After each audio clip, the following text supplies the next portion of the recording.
Bueno, buenos días. Vamos a hablar de actualización de etología y antibióticos en el área de otorrino, en las cosas más agudas y más frecuentes que nos encontramos en la consulta.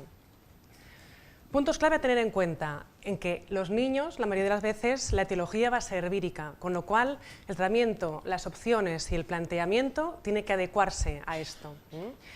Que la mayoría de las consultas van a corresponder a consecuencias de las infecciones respiratorias de las vías altas, con lo cual la idea que tengamos de medicación también tiene que adecuarse a esta etiología. Y que sobre todo la otitis media aguda y la sinusitis aguda van a compartir microbiología, van a tener unos patógenos similares, con lo cual eso nos quita mucho de nuestra memoria porque van a compartir también tratamientos y antibióticos. Tened en cuenta que la mayoría de las infecciones van a estar ocasionadas por Streptococcus pneumoniae y voy a remarcar mucho el uso racional de los antibióticos. Actualmente hay un problema de salud pública en cuanto al uso de los antibióticos, hay muchas resistencias y tenemos que escoger muy bien el paciente al cual le vamos a dar ese antibiótico. Y sin duda también va a tener parte de esa culpa, parte de esa patología, la anatomía y el estado inmunológico de lo que es el paciente. Hacemos también un repaso de lo que sería la microbiología de nuestras áreas, lo que es la otitis, la sinusitis, la otitis media crónica y la faringoamigdalitis, simplemente para que os acordéis.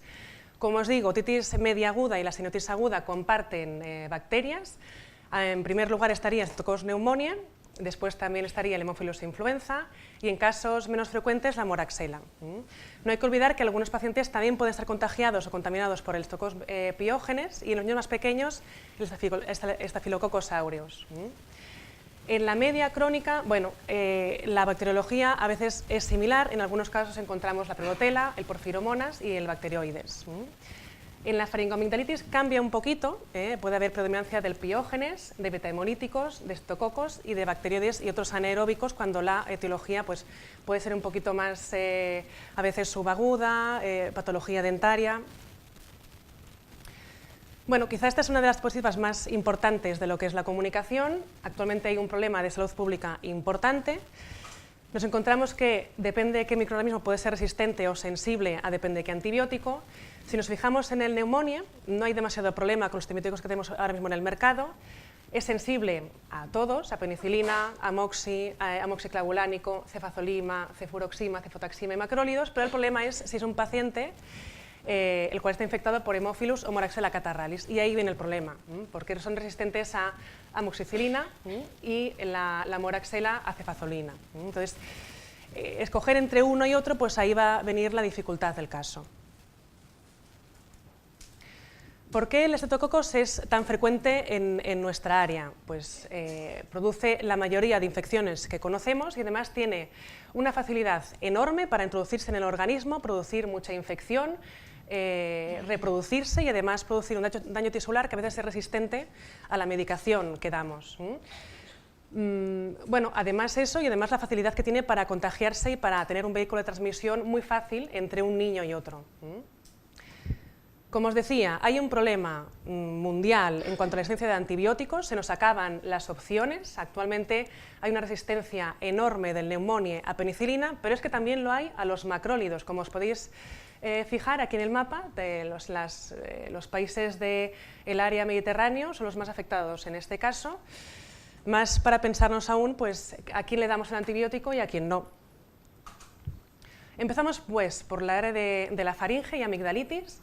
Por suerte, la mayoría van a ser virus, la mayoría rinovirus, influenza, en algunos casos herpes, depende de la edad del niño, el Coxsackie, en algunos casos el Epstein-Barr, citomegalovirus, adenovirus. Comprobarlo es casi imposible, pero la suerte es que la medicación va a ser siempre pues, la pauta analgésica, algo de mantenimiento, siempre intentando evitar en todo caso los antibióticos porque no están indicados.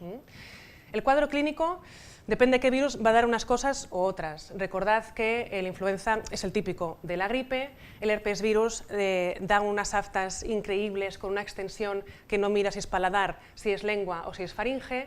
El Coxsackie lo conocéis vosotros más casi que nosotros, da la herpangina y la enfermedad de mano, pie, boca. Y el Epstein-Barr da el síndrome mononucleósico. Las bacterias que pueden provocar faringoamigdalitis son los Streptococcus beta-hemolíticos, dan la típica amigdalitis con síntomas de escarlatina. Hay otros beta-hemolíticos del grupo C y G que también pueden dar amigdalitis. Los anaerobios pueden dar la histórica angina de Vincent. La neisseria de la gonorrea también puede dar la amigdalitis y, bueno, no olvidar la difteria, que también puede dar cuadros de molestias en la garganta. Recordad siempre que cuando hay una amigdalitis probablemente no sea una bacteria en concreto, sino que sea una mezcla de muchas, ¿eh? Y en este caso, bueno, lo tenemos más o menos fácil porque la mayoría de las veces el amoxiclavulánico, dado durante 7-10 días, va a ser muy efectivo. Se ha comentado últimamente si pautas más cortas también pueden ser efectivas. Bueno, depende mucho del paciente, de la edad, de la tolerancia, de la sintomatología, de la evolución. Actualmente es difícil recomendar menos de 7-10 días. Y recordar que la clindamicina la recomendamos en alérgicos y que actualmente hay un concepto importante que es el patógeno indirecto. Son todas aquellas bacterias que viven en nuestra flora personal orofaringea, como puede ser el Staphylococcus aureus, la Haemophilus influenzae, la Moraxella, que lo podemos ser portadores como tal, pero claro que cuando damos la penicilina pueden disminuir mucho la eficacia. En este caso, cuando sospechamos que puede ser una bacteria de este estilo, hay que dar clindamicina, cefalosporinas o betalactámicos, a veces incluso con algún inhibidor de las betalactamasas.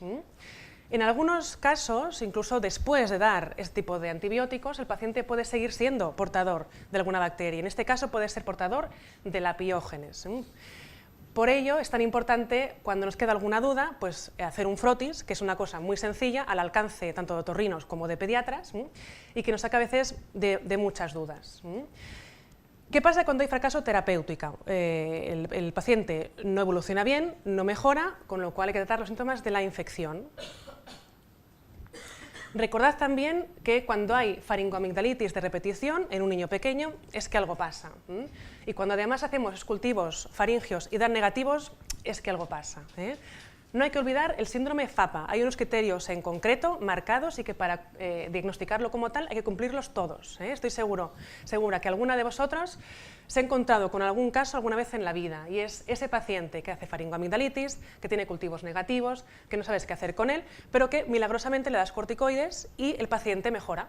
Pues esto puede ser un síndrome FAPA. Los criterios son fiebre más o menos cada mes, de forma cíclica, amigdalitis con placas fantásticas, pero que dan el cultivo negativo cuando haces un exudado, que además tiene ganglios que son fácilmente palpables e incluso a veces dolorosos, que con el paso de los días puede desarrollar aftas, que entre episodio y episodio de faringoamigdalitis el niño está perfecto y, como os he comentado antes, hace una respuesta milagrosa cuando damos corticoides. Pensad en el síndrome entonces FAPA. Pasamos ya a nivel de oído, ¿vale? Vamos a ir un poquito rápido. También lo conocéis, por suerte, pues la mayoría son virus. Virus respiratorio sincitial, los rinovirus, el foco principal siempre acaba siendo pues, la trompa de Eustaquio, la nariz, esos mocos que no mejoran y que suben al oído. El virus influenza, parainfluenza e adenovirus, pero cuando se infecta por una bacteria, en este caso, en teoría, la mayoría de las veces acaba siendo un estococo neumonía. Y digo en teoría porque no hay muchos estudios bacteriológicos en cuanto a niños, nos fiamos de la literatura y del país donde se haya hecho y esto puede cambiar. En segundo orden puede haber el Haemophilus influenzae, lo mismo, porque a partir de una colonización esofaringea sube hacia el oído por la trompa de Eustaquio y puede producir entonces una otitis media aguda, y en casos en principio menos frecuentes la Moraxella, el piógenos, el Staphylococcus aureus, sobre todo en niños muy pequeños, menores de 6 meses, y que en principio son menos frecuentes en nuestro medio. En la mayoría de los casos, si hay síntomas compatibles, signos de exploración, el tratamiento va a ser empírico, porque va a ser un poco difícil asegurar que ese bacterio que está ocasionando la otitis es el culpable de esa otitis y que vamos a darle un antibiótico en concreto, con lo cual el tratamiento va a ser empírico y siguiendo la pauta que os voy a comentar más adelante. La epidemiología. Como ya sabéis, la mayoría de los niños que vienen cuando están además acatarrados vienen porque tienen una otitis. La prescripción antibiótica, la mayor parte en edad pediátrica se debe a la otitis, con lo cual también pues, otro concepto a pensar para dirigir mucho el tratamiento antibiótico en este caso. Y que además, en la mayoría de los casos, el primer episodio se va a presentar durante o antes del primer año de vida. De hecho, hay estadísticas que afirman que en más del 90% de los casos, los niños antes de los 5 años han tenido alguna otitis. Bueno, y como os decía, ¿cómo escoger la medicación o el planteamiento en este caso? Va a depender pues, de un protocolo. Este protocolo os lo indicaré más adelante, lo tenéis todos en internet, en una descarga sin ningún problema. Y va a depender de que haya una clínica aguda, de un síntoma de otalgia o alguna cosa que nos lo haga sospechar y de una otoscopia compatible con signos evidentes que nos hagan decidir que esto pues, sí o sí es una otitis media.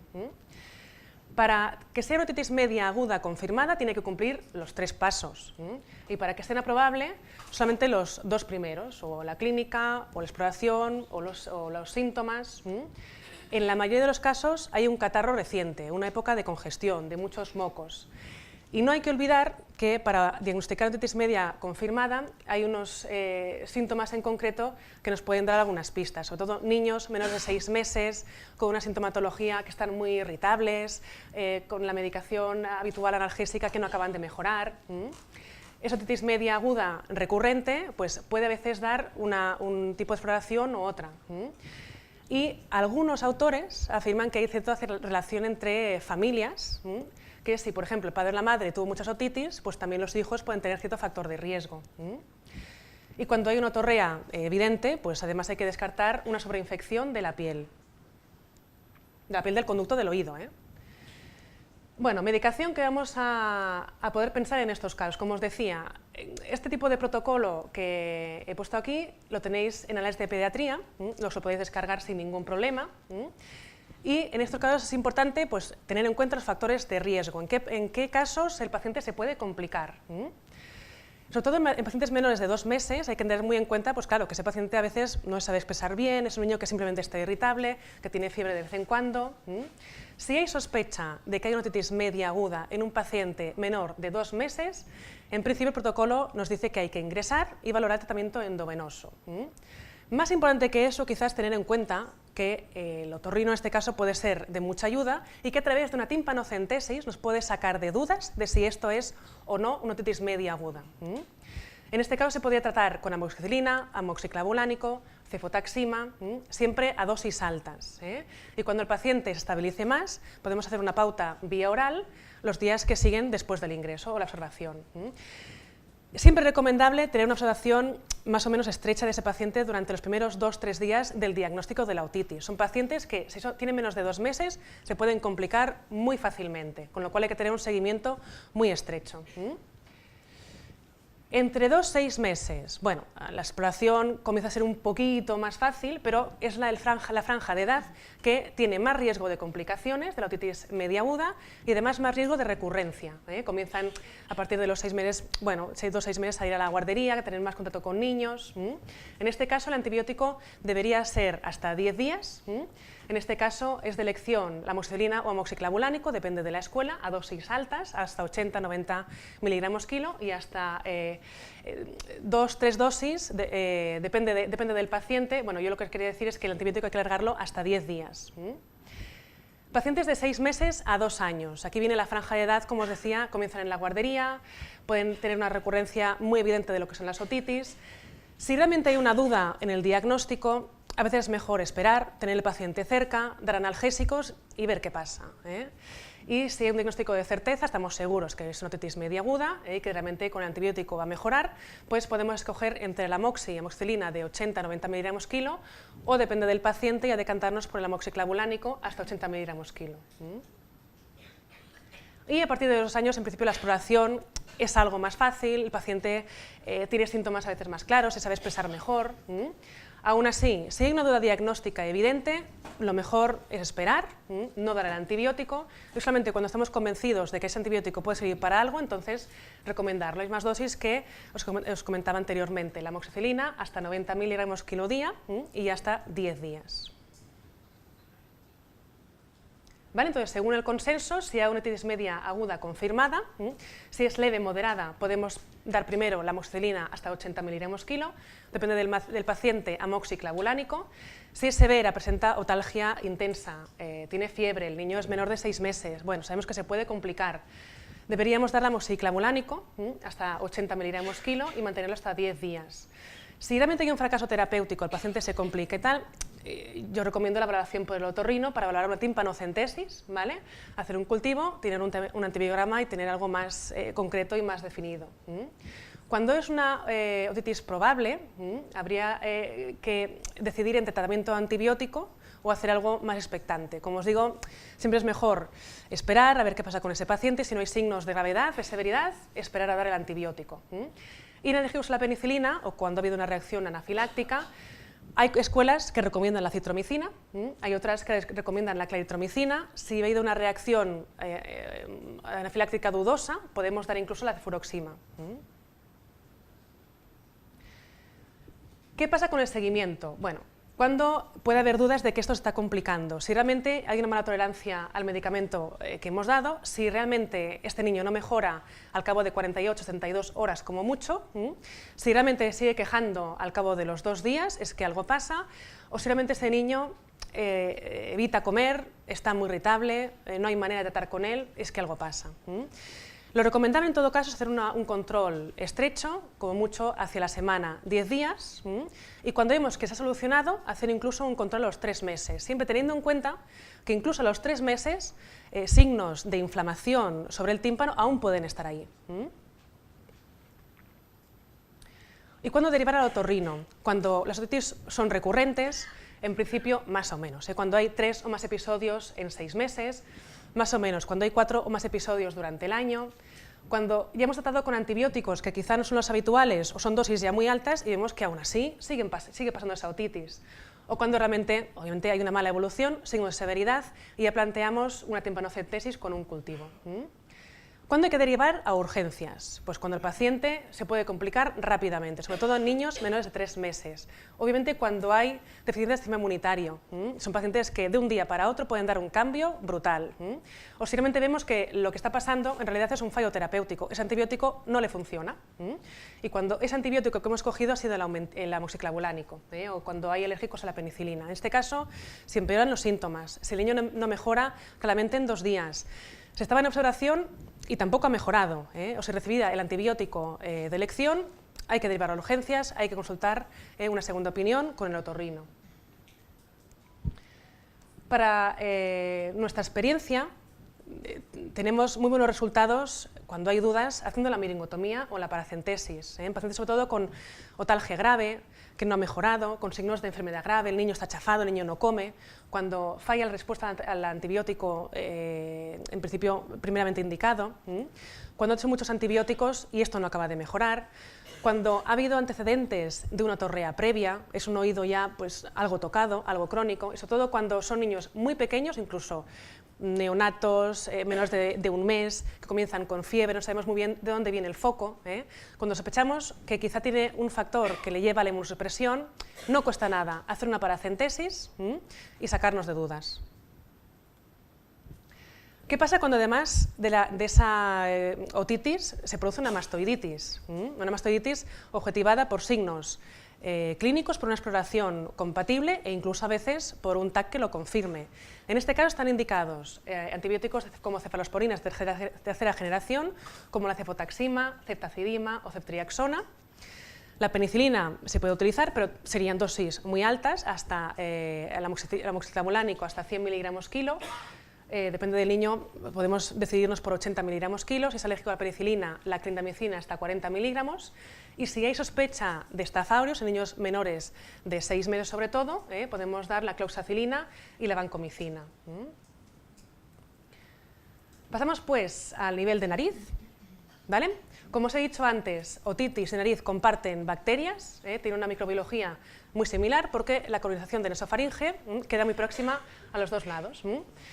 El antibiótico, cuando sea de elección, difícilmente... Vale, perdón, esto es un error. Vuelvo atrás.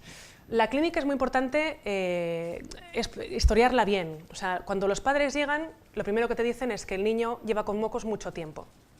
Entonces hay que pararnos a preguntarle si realmente es mucho tiempo, si son 2 semanas o lleva muchos meses, porque realmente el planteamiento o la idea de diagnóstico cambia mucho. Entonces, ¿cuándo puede ser una sinusitis? Cuando lleva más de 10 días con una congestión evidente. ¿Hasta cuándo es una sinusitis aguda o subaguda? Hasta las 12 semanas. Si un niño lleva más de 3 o 4 meses con una congestión mantenida, con un moco súper feo y súper purulento, es mejor derivarlo al otorrino, porque quizá no sea un proceso agudo, sino ya algo más crónico y recurrente. Cuando lo que es la definición propia de cistitis aguda es cuando se cumplen en teoría 2 o más de estos síntomas, cuando hay una obstrucción evidente nasal, cuando hay una rinorrea evidente purulenta y cuando hay una secreción nasal anterior o faringea posterior. En nuestro caso, por ejemplo, no cuesta nada abrir la boca del niño y objetivar si realmente hay una rinorrea posterior. En niños a veces que lo saben explicar y que son un poco más mayores, puede predominar también la cefalea. Y también es muy importante preguntar respecto a la tos. A veces se nos pasa, el padre no lo dice, y es un síntoma importante para ver si esto puede ser una sinusitis. Además de este tipo de síntomas, si además presenta los hallazgos con la exploración de forma objetiva, pues puede ser una sinusitis. Y es que muchas veces no es una cosa en concreto, sino un síntoma en concreto, sino una suma de factores. El hecho de que en casa haya ciertos irritantes, cómo esté ese niño de inmunización, si hay muchos antecedentes de infecciones respiratorias, si lleva un catarro ya de unos cuantos días, si ha habido un antibiótico previo que ha bajado un poquito las defensas, que ha seleccionado un poquito las bacterias, entonces ha dado lugar a esa sinusitis. Si además hay una sospecha de tríada de ASA, intolerantes a los AINES, con rinitis, con asma, bueno, siempre hay que preguntar los antecedentes. Si además hay una sospecha de reflujo gastroesofágico, eso puede dar lugar también a una congestión mantenida en la zona nasofaringea que puede favorecer que a la larga pueda tener una sinusitis. O sea, hay factores anatómicos que pueden favorecer la obstrucción de esa zona de la nariz y dar lugar a una congestión y una sinusitis. ¿Cuándo hay que tener más cuidado con pacientes pediátricos y sospecha de sinusitis? Sobre todo cuando son menores de 2 años, cuando hemos dado la amoxicilina en un primer lugar y no ha ido bien. Y sobre todo cuando hay fiebre. Un niño con congestión y con fiebre es que hay algo que no está yendo bien. Claro, niños más mayores nos pueden decir si puede haber más o menos cefalea, con lo cual podemos tener más sospecha de sinusitis frontal o esfenoidal. Cuando hay más o menos signos de gravedad, cuando están inmunodeprimidos, tienen factores que los pueden inmunosuprimir, o cuando hay enfermedades crónicas como la diabetes que pueden dar lugar a, depende de qué más facilidad de infecciones. Bueno, pues ¿qué tenemos como antibióticos? De elección sería la amoxicilina hasta 80 miligramos kilo, intentando mantenerla hasta unos 10 días. Actualmente podemos dejarla hasta 7 días si realmente vemos que el paciente está bien. Como segunda elección estaría el amoxiclavulánico, también mantenido hasta 80 miligramos kilo. Como segunda elección también podríamos decidirnos por la cefuroxima hasta 70 miligramos kilo y mantenido hasta 10 días. Si hay alergia a los betalactámicos, algunas escuelas aceptan dar la citromicina o incluso la claritromicina a niños más mayores, y si hay intolerancia digestiva, otra vez la ceftriaxona. Algunas escuelas optan por darla de forma intramuscular si los padres están de acuerdo y los primeros entre 1 y 3 días, y depende de la evolución del paciente continuar con otra pauta. Bueno, y aquí tenéis el esquema del informe EPOS 2012, que también os podéis descargar libremente por internet. Simplemente recordar los signos de más severidad. Si claramente después de un catarro, después de 10 días, después de medicación analgésica básica, el niño no mejora, hay que plantearse otro diagnóstico. Y obviamente, si tiene signos de severidad, si no ha mejorado claramente en 2 días, si se va complicando o si obviamente presenta signos orbitarios, dificultad en lo que es la visión, edema frontal, orbitario, obviamente es que algo está pasando y está complicando.